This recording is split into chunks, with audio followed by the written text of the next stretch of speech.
Is set for July 11th. That's just 4 days before the start of the Republican National Convention. Now to talk about the sweeping political implications that we're talking about here, we're joined by American University President Lenny Steinhorn. Good morning to you, sir. Good to see you. It's been a while. We all know you. We've known you for a while. So we want to get right to the questions. We got a short amount of time, so let's jump right into it. Right now, it appears both campaigns may see some advantage from this conviction.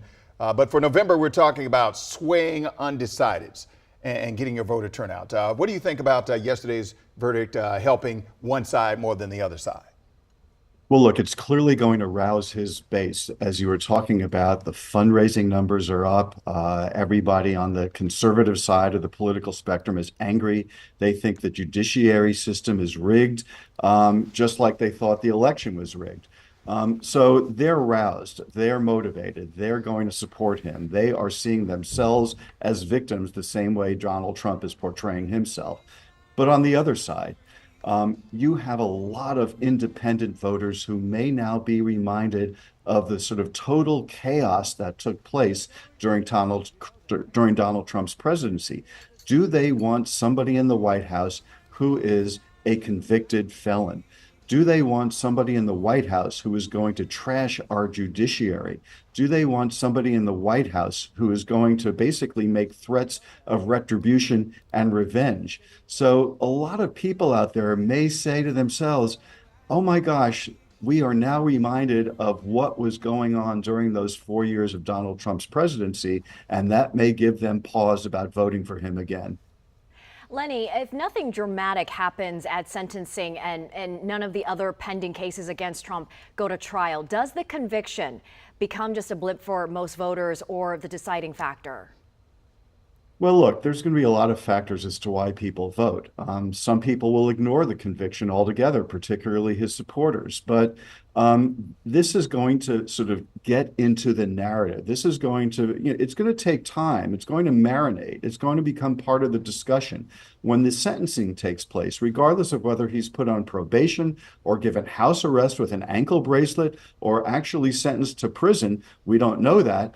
But one way or another, that's going to be part of the conversation, that somebody who's running for the White House, to lead the free world, may be somebody who could be locked into his home with an ankle bracelet on. Again, is that somebody who a lot of Americans will say, do we want this person and the chaos he brings in the White House? And then there are other questions as well. If you're going to sort of trash every single institution in our country, what does that mean for our democracy? So that gives the Biden campaign another talking point that, look, this guy says he's going to be a dictator on day one. He's all of a sudden saying that nothing is fair unless he wins. So no election is fair unless he wins. No trial is fair unless he's acquitted. And that becomes a narrative that, if handled properly by the Biden team, will sow further doubt among, let's say, independent voters as to whether they want Donald Trump in the Oval Office as somebody who is at this point disrespecting all of our democratic institutions. So the Biden campaign has to be able to play that right. And we'll have to see how that does play out once sentencing takes place and we move toward those few months before the election. Lenny Steinhorn, thank you so much for joining us this morning with your take on the historic day that was yesterday. We appreciate you so much, as always. And of course, former President Trump will hold a news conference at 11 this morning. In about 2 hours from now, we're going to stream that for you live on WUSA 9 Plus and on our website, WUSA9.com.